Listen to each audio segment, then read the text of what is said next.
Hi guys, welcome to Technopedia powered by Spotlight Studios. ഇന്ന് നമ്മൾ നോക്കാൻ പോകുന്നത് കാറുകളെക്കുറിച്ചാണ്. പണ്ട് നമ്മളൊരു കാർ എടുക്കാൻ പോകുമ്പോൾ നമുക്ക് രണ്ട് ഓപ്ഷനുള്ളൂ, ഡീസൽ അല്ലെങ്കിൽ പെട്രോൾ. പക്ഷേ ഇന്ന് അതല്ല. അപ്പോൾ നമുക്ക് ഈ കാറ്റഗറൈസ് ചെയ്തിട്ട് 5 കാറ്റഗറി ആക്കാം: diesel, petrol, hybrid, gas and EV. അപ്പോൾ നമുക്ക് ആദ്യം തന്നെ എടുക്കാം ഡീസലാണ്. നമ്മൾ ആദ്യമായിട്ട് നോക്കാൻ പോകുന്നത് ഡീസൽ കാറിന് ഒരു പ്രത്യേകത എന്താണെന്ന് വെച്ചാൽ, ഡീസൽ ഗവൺമെൻറ് എങ്ങനെയൊക്കെ കുറയ്ക്കാൻ പറ്റുമോ അങ്ങനെയൊക്കെ കുറയ്ക്കാനായിട്ടാണ് നോക്കുന്നത്. ഇപ്പോൾ ഡൽഹി തന്നെ നിങ്ങൾക്കറിയാം, അവിടെ ഡീസൽ കാർ ഇത്ര വർഷത്തിന് മേലെ ഓടാൻ പാടില്ല. അപ്പോൾ ഡീസൽ ഈ ഒരു കാലഘട്ടത്തിൽ എടുക്കുന്നതിലൂടെ ഇതിൻ്റെ ഹയർ എമിഷൻ കാരണം പലവിധ പ്രശ്നങ്ങൾ ഉണ്ടാകുന്നതിന് ഗവൺമെൻറ് ഇതിനെ പയ്യെ പുറത്തേക്ക് തള്ളാനായിട്ട് നോക്കുകയാണ്. നിങ്ങളൊരു സിറ്റിയിലാണ് താമസിക്കുന്നുണ്ടെങ്കിൽ നിങ്ങളുടെ കാറുകൾ, ഡീസൽ കാർ നിങ്ങളുടെ കയ്യിലുണ്ടെങ്കിൽ നാളെ ഭാവിയിൽ നിങ്ങൾക്കത് റീസെയിൽ വാല്യൂവിനെ തന്നെ ബാധിച്ചേക്കും. കാരണം എന്താ വെച്ചാൽ ഓരോ സിറ്റിയിലും ഇപ്പോൾ പയ്യെ ഡീസൽ കാർസ് കുറച്ച് വരികയാണ്. അതിൻ്റെ അനുബന്ധമായിട്ടുള്ള കാര്യങ്ങൾ നമുക്ക് കാണാം. കാരണം എന്താ വെച്ചാൽ ഇതിൻ്റെ എമിഷൻ കൂടെ സിറ്റിയിൽ തന്നെ കുറേ അധികം എമിറ്റ് ചെയ്യുമ്പോൾ പോലെ ഇത് പ്രശ്നം ഉണ്ടാകുന്ന കാരണം നമ്മൾ ഡീസൽ കാർസ് ഇതിൽ നിന്ന് പയ്യെ ഗവൺമെൻറ് കുറച്ച് വരികയും. നിങ്ങളൊരു ട്രാവൽ ഏജൻസിയൊക്കെ നടത്തുകയാണെങ്കിൽ നിങ്ങൾക്കിത് ബെസ്റ്റ് ഓപ്ഷൻ. കാരണം നിങ്ങൾ ദീർഘദൂരമാണ് യാത്ര ചെയ്യുന്നത്. പിന്നെ നിങ്ങളൊരു ഗ്രാമപ്രദേശമാണ്, നിങ്ങൾക്ക് വീട്ടിൽ അവിടെ നിന്നൊക്കെ പോയിട്ട് നിങ്ങൾക്ക് വണ്ടി വേണം. ആ ഒരു രീതിയിൽ നിങ്ങൾ കോസ്റ്റ് എഫക്റ്റീവ് ആയിട്ടുള്ള ഡീസൽ കാർ എടുക്കുകയാണെങ്കിൽ കുഴപ്പമില്ല. പിന്നെ ഡീസൽ കാറിന് വേറൊരു പ്രശ്നം കൂടിയുണ്ട്. നമ്മൾ ഇടയ്ക്കിടയ്ക്ക് വണ്ടി എടുത്തില്ലെങ്കിൽ വണ്ടിയിൽ കൂടുതൽ കംപ്ലയിൻറ്റ്സ് വരും. കൂടാതെ തന്നെ ഇതിൻ്റെ എഞ്ചിൻ പണി നിങ്ങൾക്ക് അറിയാവുന്നതാണ്, അത്യാവശ്യം കോസ്റ്റ് വരുന്നതാണ് ഇതിൻ്റെ എഞ്ചിൻ പണി, ഡീസൽ കാർസിൻ്റെ എഞ്ചിൻ പണി വരുമ്പോൾ. അപ്പോൾ നമ്മൾ ഈ ലാഭം നോക്കി ഡീസൽ കാർ എടുത്തു കഴിഞ്ഞാൽ ഇതിലുള്ള പ്രശ്നങ്ങൾ ഇത്. അടുത്ത് നമ്മൾ നോക്കാൻ പോകുന്നത് EV കാർസാണ്. ഇപ്പോൾ വേൾഡിൽ തന്നെ എല്ലാ കമ്പനീസും EV ഇറക്കാനായിട്ട് ഭയങ്കര ഒരു തത്രപ്പാടിലാണ്. കാരണം എന്താണെന്ന് വെച്ച് കഴിഞ്ഞാൽ, EVക്ക് ആൾക്കാർ എന്താ വിചാരിച്ചിരിക്കുന്ന, ഇതിന് കോസ്റ്റ് നമുക്ക് കുറയും, പെട്രോൾ അടിയേണ്ട, നമ്മളെ വീട്ടിൽ സോളാർ പാനൽ വെച്ചാൽ നമുക്ക് EV റൺ ചെയ്യാവുന്നതാണ്. ഇങ്ങനെ കുറേ ആൾക്കാരുടെ ധാരണകളുണ്ട് EV ലാഭകരമാണെന്നുള്ള രീതിയിൽ. പക്ഷേ EVക്ക് ഒരു പ്രശ്നമുണ്ട്. EVയുടെ ചാർജിങ് പോയിന്റ്, അതായത് ഒരു വട്ടം ചാർജ് ചെയ്യണമെങ്കിൽ മിനിമം ½ ആൻ അവർ നമ്മളെ കയ്യിൽ നിന്ന് പോകും. പക്ഷേ നിങ്ങൾ ദീർഘദൂരം യാത്ര ചെയ്യുന്നെങ്കിൽ മാത്രമേ EVക്ക് ഒരു പ്രശ്നമുള്ളൂ. പിന്നെ ഇലക്ട്രിക് കാറുകളുടെ വേറെ ഡ്രോബാക്ക് എന്ന് വെച്ച് കഴിഞ്ഞാൽ, ബാറ്ററി പഴകുന്നതോറും നമ്മളെ കിലോമീറ്റർ റേഞ്ച് കുറയും. ആ റേഞ്ച് കുറഞ്ഞതനുസരിച്ച് നമുക്ക് വലിയ ദൂരമൊന്നും യാത്ര ചെയ്യാൻ പറ്റത്തില്ല. പിന്നെ നമ്മുടെ സ്റ്റേഷൻസ്, ഇലക്ട്രിക് സ്റ്റേഷൻസ്, അതായത് ചാർജിങ് പോയിൻറ്റ്സ് ഇപ്പോൾ ഇന്ത്യയിൽ തന്നെ വന്ന് തുടങ്ങുന്നുള്ളൂ. എല്ലായിടത്തും, കേരളത്തിന് പലയിടത്തും ഇപ്പോൾ തന്നെ വന്നു തുടങ്ങുള്ളൂ. പക്ഷേ അതിൻ്റെ അവൈലബിലിറ്റി, ഇപ്പോൾ ചാർജിങ് സ്റ്റേഷനിൽ 4 പോയിൻ്റ് ഉണ്ടെങ്കിൽ 4 കാർ വന്നാൽ തീർന്നു. അപ്പോൾ അതിൻ്റെ ഒരു പ്രശ്നം കൂടി നമുക്ക് വരുന്നുണ്ട്. പിന്നെ ചാർജ് ചെയ്യാനുള്ള ടൈം കൂടി എടുക്കുമ്പോൾ നമുക്ക് അതിൻ്റെ ഒരു ഡ്രോബാക്ക് ആയിട്ട് നമുക്കൊരു മിഡിൽ ക്ലാസ് ഫാമിലിക്ക് എടുക്കാമെന്നുണ്ട്. പിന്നെ EVയുടെ കോസ്റ്റ് പെട്രോൾ കാറിനെ അനുബന്ധിച്ച് നോക്കുമ്പോൾ, നമ്മൾ പെട്രോൾ കാർ വാങ്ങുമ്പോൾ ഇപ്പോൾ ചില കാർസ് നമ്മളെടുത്ത് 9 ലക്ഷം രൂപയ്ക്ക് കാർ കിട്ടുന്നെങ്കിൽ EVയുടെ ഒക്കെ എടുക്കുമ്പോൾ ഹയർ കോസ്റ്റ്, അതായത് വലിയൊരു ഡിഫറൻസ് തന്നെ കോസ്റ്റിൽ വരുന്നുണ്ട്. പിന്നെ കോസ്റ്റ് ഡിഫറൻസ് അനുസരിച്ച് കിലോമീറ്റർ റേഞ്ച് കൂടും. അങ്ങനെ കുറേ കാര്യങ്ങൾ അവർ വാഗ്ദാനം ചെയ്യുന്നുണ്ട്. പക്ഷേ 400 to 500 കിലോമീറ്റർ വരെ പറയുന്ന കമ്പനീസ് വരെ, ഏത് കമ്പനിയാണെന്ന് പറയുന്നില്ല, കമ്പനീസ് വരെ വളരെ കുറവാണ് നമുക്കിതിൽ നിന്ന് കിട്ടുന്നത്. ഇതിൻ്റെ ടാക്സ് കുറവെന്ന് തന്നെയാണ് മെയിനായിട്ട് പറയുന്നത്. ഇപ്പോൾ പണ്ട് ഉണ്ടായിരുന്ന ടാക്സിനേക്കാൾ ഇപ്പോൾ ഗവൺമെൻറ് വളരെയധികം ഇലക്ട്രിക് കാർസ് പ്രോത്സാഹിപ്പിക്കുന്നുണ്ട്. അപ്പോൾ ഇലക്ട്രിക് കാർസ് പ്രോത്സാഹിപ്പിക്കുന്നതിലൂടെ ടാക്സ് ഭയങ്കരമായിട്ട് നമുക്കിപ്പോൾ റെഡ്യൂസ് ചെയ്തിട്ടുണ്ട്. പിന്നെ EV ഏറ്റവും ബെസ്റ്റ് ആർക്കാന്ന് വെച്ച് കഴിഞ്ഞാൽ, നമ്മൾ സിറ്റിയിൽ ഓടുന്ന വീടുകൾക്കും പിന്നെ ഏറ്റവും ബെസ്റ്റ് ഈ ടാക്സി ഡ്രൈവേഴ്സിനുമാണ്. അപ്പോൾ ഇവർ ഈ സിറ്റി തന്നെ ഓടുന്ന കാരണം ഇവർക്ക് ചാർജിങ് സ്റ്റേഷൻ്റെ ഒരു പ്രശ്നം വരുന്നില്ല.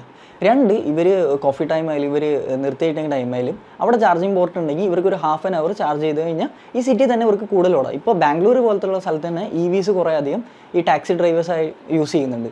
പൂനെയിലും ഇപ്പോൾ കണ്ടുവരുന്നുണ്ട് കുറച്ചധികമായിട്ട്. നമ്മൾ കേരളത്തിലാണ് ഇപ്പോൾ ഒന്ന് സിറ്റിയിൽ ടാക്സി ഡ്രൈവേഴ്സായിട്ട് കുറവാണ്. ഇപ്പോൾ കേരളത്തിൽ തന്നെ കുറച്ച് സിറ്റിയിൽ വളരെ കുറവാണ്. ഇപ്പോൾ സിറ്റിയിൽ കൂടുതലും ഞാൻ കണ്ടേക്കുന്ന CNG ആണ് ടാക്സി ഡ്രൈവേഴ്സിൽ. അപ്പോൾ ഇലക്ട്രിക് ആയി വരുന്നുണ്ട്. അപ്പോൾ ഇവരുടെ കാര്യങ്ങൾ, ഇവർക്ക് വേറെ മെയിൻ്റെനൻസ് കോസ്റ്റ് ഇല്ലാത്തത് കൊണ്ട് തന്നെ ഇവർക്ക് ബെസ്റ്റാണ് ഇത് ഓടിക്കാൻ, EV സിറ്റിയിൽ ഓടിക്കാൻ. അല്ലാതെ തന്നെ ഒരു middle class family A to B, ഞാൻ ഡെയിലി ഓഫീസിൽ പോയി വരും, പിന്നെ വല്ലപ്പോഴും എൻ്റെ ആരെങ്കിലും വീട്ടിലേക്ക് ഞാൻ സൺഡേ പോയിട്ട് വരും, അങ്ങനെ ഒരു ഒരാളാണെങ്കിൽ EV ഈസ് ബെറ്റർ ഓപ്ഷൻ. പക്ഷേ കോസ്റ്റ് വൈസ് നോക്കുമ്പോൾ നമുക്ക് EV അധികം ഇതാക്കുന്നത്. കാരണം എന്ന് വെച്ചാൽ നിങ്ങൾ 50,000 മുതൽ 60,000 കിലോമീറ്റർ ഓടിയാൽ മാത്രമേ നിങ്ങൾക്ക് ഇതിൻ്റെ കോസ്റ്റ് റിട്ടേൺ കിട്ടത്തുള്ളൂ.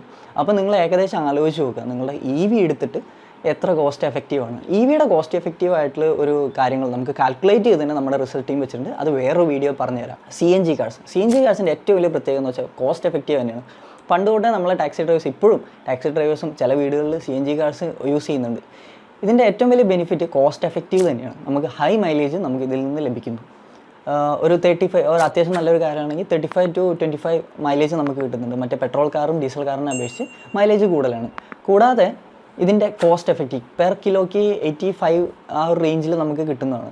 അപ്പോൾ ഇതിൻ്റെ കോസ്റ്റ് എഫക്റ്റീവും കൂടെ നോക്കിക്കഴിഞ്ഞാൽ നമുക്ക് CNG കാർസ് ബെസ്റ്റാണ്. പക്ഷേ CNG കാറിന് ഒരു ഡ്രോബാക്ക് ഉണ്ട്. നമ്മളെ കോട്ടയം, ഇടുക്കി ഭാഗത്തൊക്കെ CNG കാർ കൊണ്ടുകഴിഞ്ഞ് പെട്ടുപോകും. ഞാൻ പെട്ടതാണ്, അതുകൊണ്ടാണ് പറയുന്നത്. കാരണം CNG കാറിന് പുള്ളിങ് വളരെ കുറവായിരിക്കും. ഇത്രയും മൈലേജ് ഉള്ളത് തന്നെ നമുക്ക് കയറ്റം കയറാനും കാര്യങ്ങൾക്കൊക്കെ വളരെയധികം ബുദ്ധിമുട്ടായിരിക്കും ഈ CNG കാർ കൊണ്ടുപോയി കഴിഞ്ഞാൽ.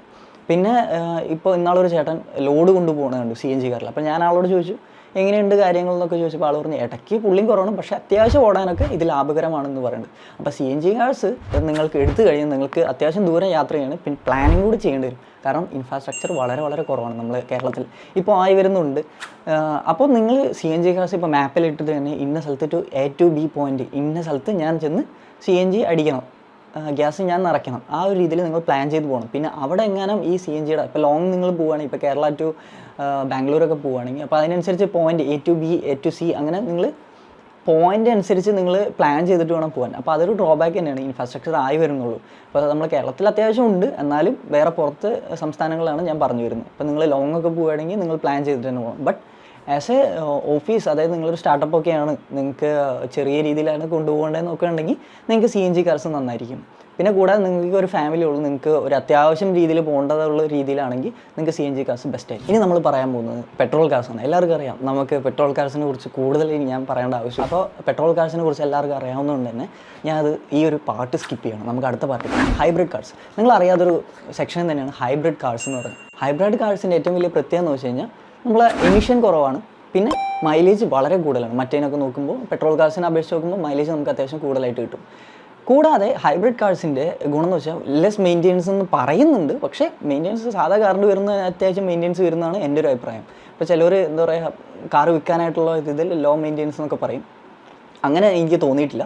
മെയിൻ്റെനൻസ് അത്യാവശ്യം നമ്മൾ സാധാ കാറിന് വരുന്നതനുസരിച്ച് മെയിൻ്റെനൻസ് വരാറുണ്ട്. ഹൈബ്രിഡ് കാർസിന് ഇൻഫ്രാസ്ട്രക്ചർ വേറെ എവിടെയും പോകണം, സാധാ പെട്രോൾ ഒഴിക്കുന്ന പമ്പ് സ്റ്റേഷനിൽ പോയി കഴിഞ്ഞാൽ നമുക്ക് കിട്ടും. പക്ഷേ ഹൈബ്രിഡ് കാർസിൻ്റെ ഏറ്റവും വലിയ പ്രശ്നം എന്ന് വെച്ച് കഴിഞ്ഞാൽ കോസ്റ്റാണ്. ഇതിൻ്റെ നമുക്ക് ഇനീഷ്യൽ കോസ്റ്റ് വാങ്ങുവാനുള്ള പ്രൈസ് വളരെ അധികമാണ്. അപ്പോൾ നിങ്ങൾക്ക് ഏകദേശം ഹൈബ്രിഡ് കാർസിൻ്റെ നിങ്ങൾക്ക് വെബ്സൈറ്റിലൊക്കെ നോക്കിയാൽ കാണാം, അത്യാവശ്യം നല്ല രീതിയിൽ കാറുകളുടെ പ്രൈസ് കൂടുതലാണ്. അപ്പോൾ അതുകൊണ്ട് തന്നെ ഹൈബ്രിഡ് കാർസ് ബെസ്റ്റാണ്, ബട്ട് കോസ്റ്റ് കൂടുതലാണ്.